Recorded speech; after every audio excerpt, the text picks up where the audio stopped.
Everybody. It is Friday the 13th, 2025. And at the time of recording this, it's about 9:25 in the morning. What I want to talk about is something that's near and dear to my heart. I have fought against this in two different states, North Carolina and currently in the Commonwealth of Virginia. And that is property taxation. There are, how do I say this? How do I convey this to get this properly across to the people? Let me talk about North Carolina. I own a tract of property. It's on Lake Gaston in Halifax County, North Carolina. I bought it in 2009 as an investment property. I kind of had intentions of building a house there. I haven't done so. In fact, it's an undeveloped 1 acre of property on the lake. Not quite sure what I'm going to do with it. Maybe I'll just hand it down to my kids. That's probably what I'm going to end up doing. I've got property here. I live in Virginia Beach. The house is paid for. Everything I own is paid for. I have zero debt. No credit card debt. No debt of any kind. The only thing I have to pay are my bills, which are my utilities for the most part, and my travels and whatever I feel like doing, and the things that I consume. That's what I pay for. So let's talk about property tax. Property tax is something I've been fighting. In North Carolina, when I bought the property, they would give me a bill for like $140, $150 a year for real estate taxes. And I would pay it. And I paid it for 19 years. Well, not 19 years, but I paid it from 2009 to 2020. And in 2020 is when it's when I got laid off from work, and I wasn't busy all the time, and I actually had time to think. And that's when I discovered and started reading the statutes in Virginia and understanding what those statutes actually mean. Because most of us don't understand what they mean because we don't understand how to read legislation. You have to understand the rules of statutory construction, which is the bills that your state legislature passes, and you have to know the rules of statutory interpretation. Words have meaning. They're not random words put into legislation which make it into the state code. They're not random. They're very specific words, and they're defined within the statute itself. They define what these terms or words mean. And you have to read it in concert and understand the meaning of the word when you read it. That's the biggest problem that I believe most people have. That's the biggest problem I encountered when I first started learning this stuff in 2020. Once you understand those two basic premises, statutory interpretation, statutory construction, you have to understand what they mean. That really makes the difference. So what happened to me in North Carolina? I paid, real estate taxes on the property I own. And it wasn't much, and it wasn't a big deal. I'd stroke a check every year once the bill came until 2020. And then I started reading. In fact, I read the Virginia statutes, which are what the interpretation of the legislature passes, the General Assembly here in Virginia. And let me go back to Virginia, because this is where I learned all of this stuff. I learned 58.1 in the Commonwealth of Virginia is the taxation code. And it is very hard to understand unless you understand the definitions of the words that they use. And you have to understand what income is. And you have to understand what real estate is. Because all of these things are defined. Now, here I live in my house. I conduct no business out of my house. I've never registered a business here in this house. I live here, I eat here, I raise my family here, I do monkey business here. This is my house. This is where I live. There is no business conducted at my house, other than maybe a delivery driver bringing merchandise to my house. But I've already paid that, and I've already paid the tax on that. So the shirt that I wear, the shorts I'm wearing, everything you see in the background, I paid taxes on everything.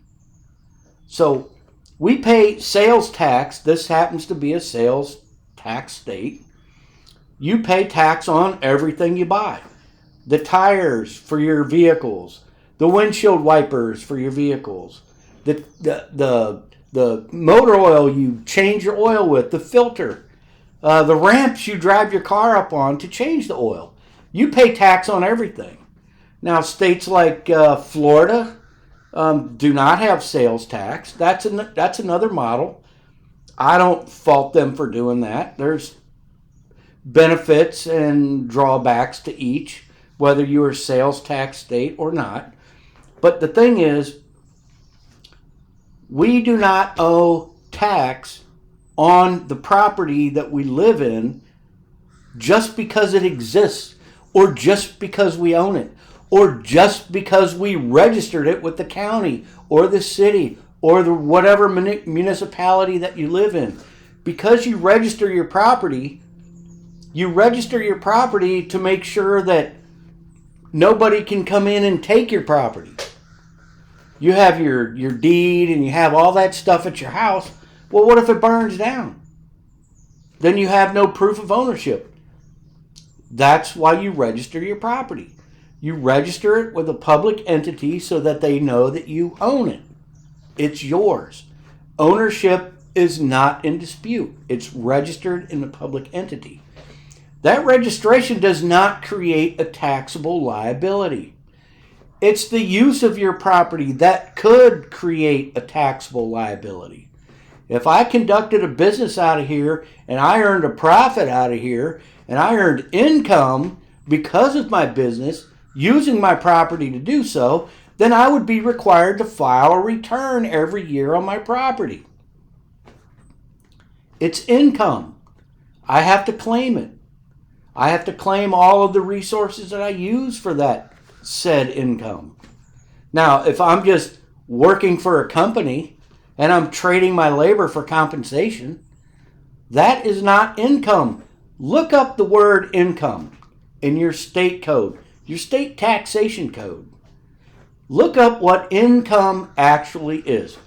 You're going to find out it's profits, it's interest, it's all this stuff. It's business related. If you're trading your labor, which I've always done, I've traded my labor for profit or for compensation. I do work and I get compensated for it. That is not taxable, folks, in all 50 states. That is not taxable. This property that I live in, that I raise my family in, is not taxable because it simply exists. It is not real estate.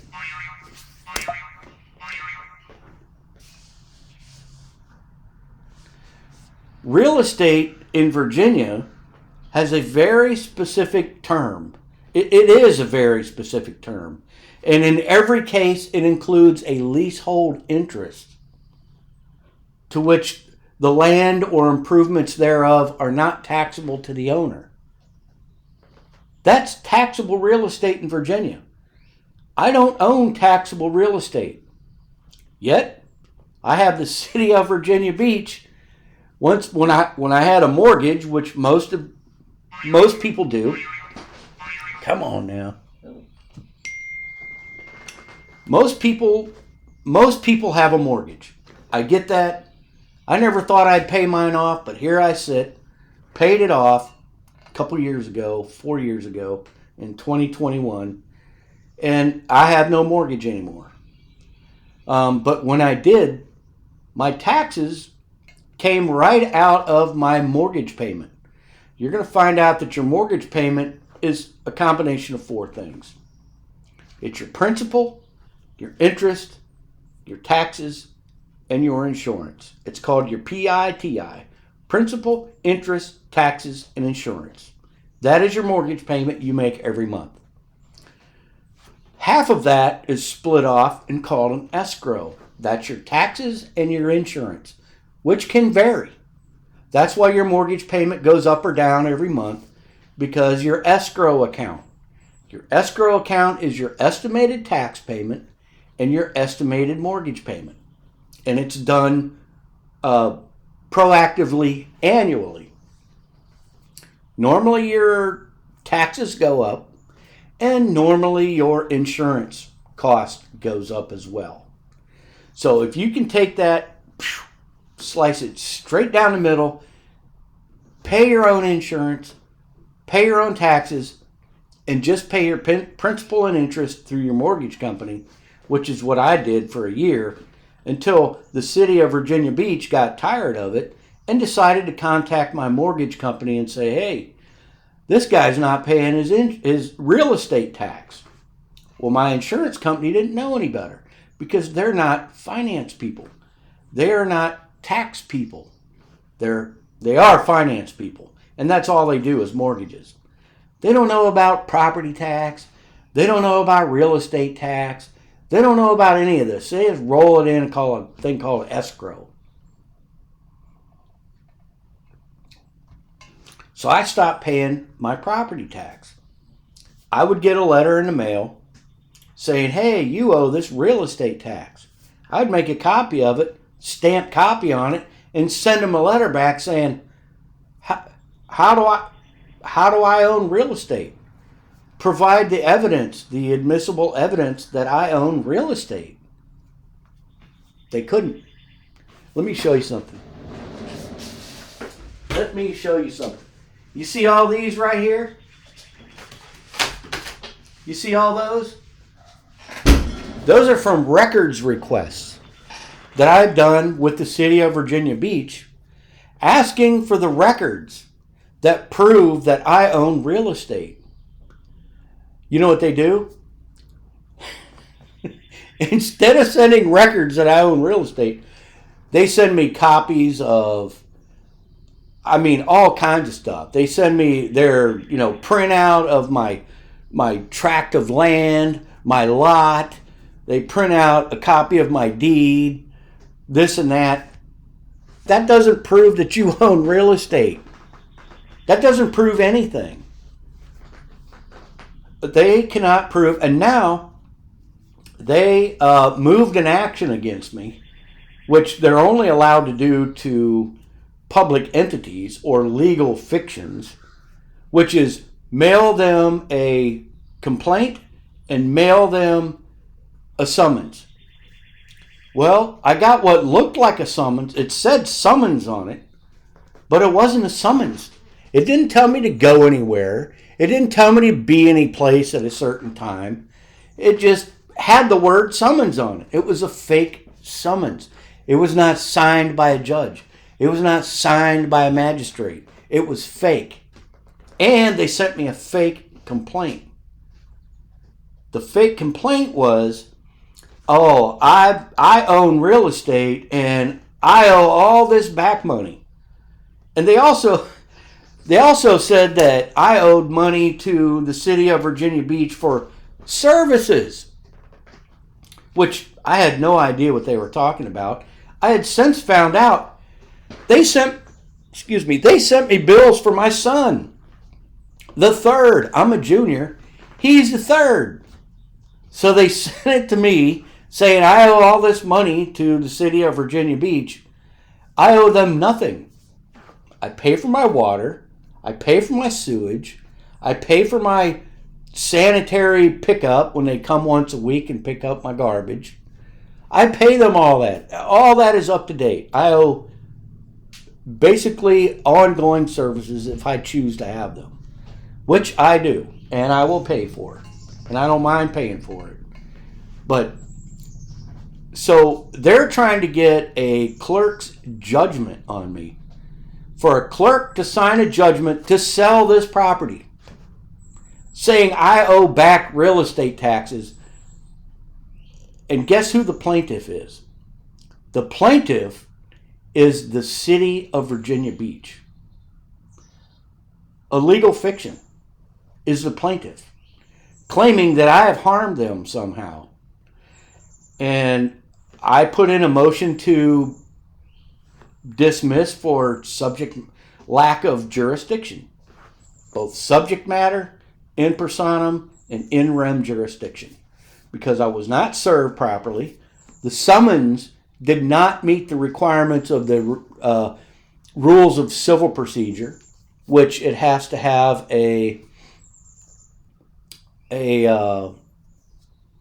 what's that word, phrase? It has to have certain requirements, and it doesn't meet them. The complaint has to have certain requirements. The complaint doesn't meet them either. Or none of that stuff meets the requirements.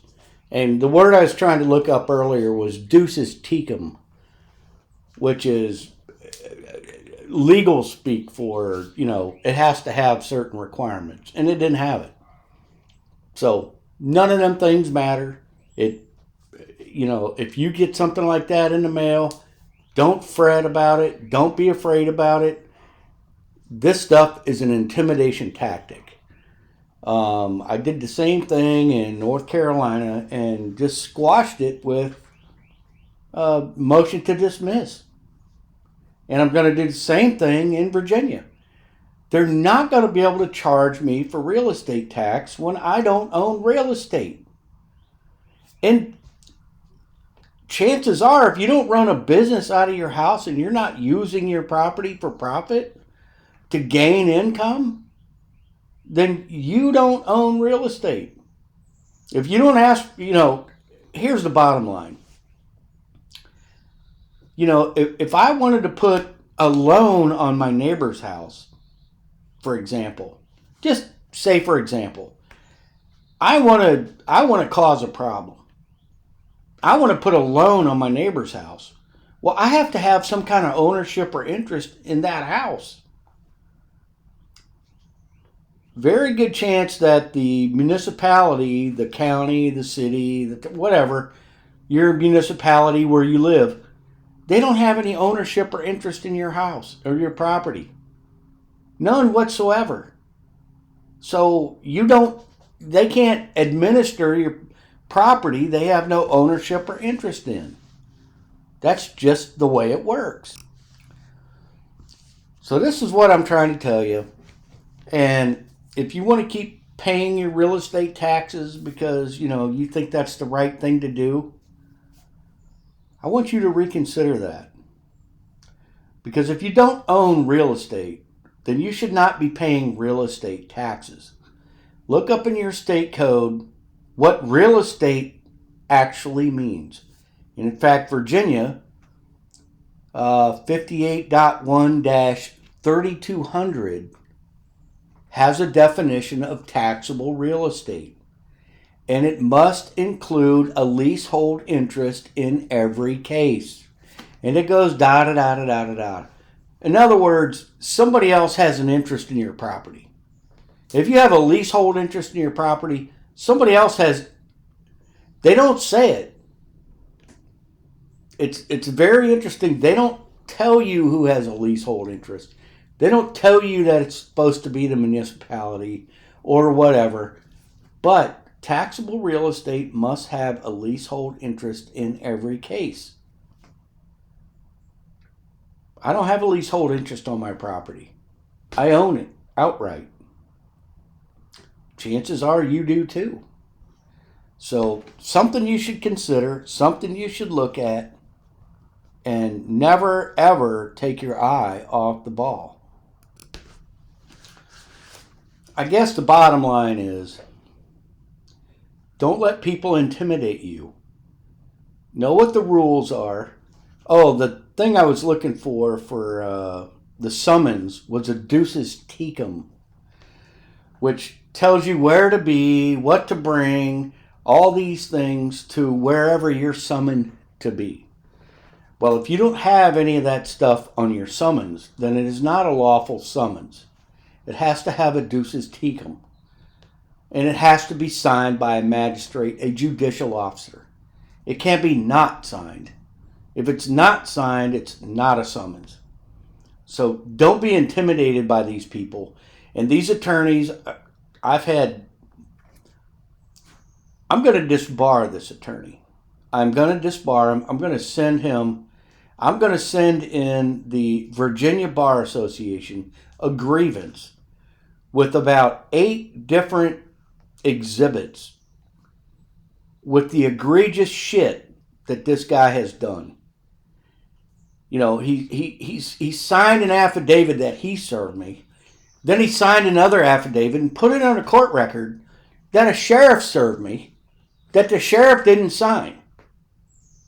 So that's wrong. You don't do that. How can I be served 2 different methods, none of which were lawful? This stuff is completely ridiculous. You should not even deal with it. These people are clueless. They're trying to intimidate you, and they don't know the rules. They don't know the rules of criminal procedure. They don't know the rules of civil procedure. Everybody must follow these rules. Learn those rules. You have to. It's incumbent upon all of us to learn these. If you don't, we're going to be serfs forever, basically. So basically, what did I do? Put in a motion to dismiss for obvious reasons. And the shysters, the attorneys on the other side, cannot overcome that. They just can't. They try to obfuscate, they try to bring up other topics, but when you stick to the facts and you stick to the points, they can't overcome it. Now, this happened 2 months ago where the city of Virginia Beach, they've tried their little tactics. They have their own city attorney's office. And they've come after me several times, and I've knocked them out of the park. I've bar grieved them so many times, they may not even have their bar card anymore. I'm not sure. It doesn't really matter to me. I don't care what happens to these freaking people. These people are, to me, evil. They are unconstitutional, and I do not like any of them. Attorneys, to me, are creeps. I do not like attorneys. They violate their own rules all the time to try to, get people, to intimidate people. And most people bow down to their intimidation. They read their little worded things and they get intimidated and they bow down to them. I don't do that. I don't bow down to anyone. I just traveled over 1,000 miles without a driver's license, without registered tags, without an inspection, without insurance, without any of this stuff. I've been doing it for the last 5 years. I don't pay for this crap. I don't need it. I don't want it. I don't bow down to the supposed authorities. We, the people, are the authorities. If I cause a problem with somebody and I damage somebody's property, I'm on the hook. And I will damn sure do all I can do to make it right. And that's what all of us should do. And insurance just makes us a bunch of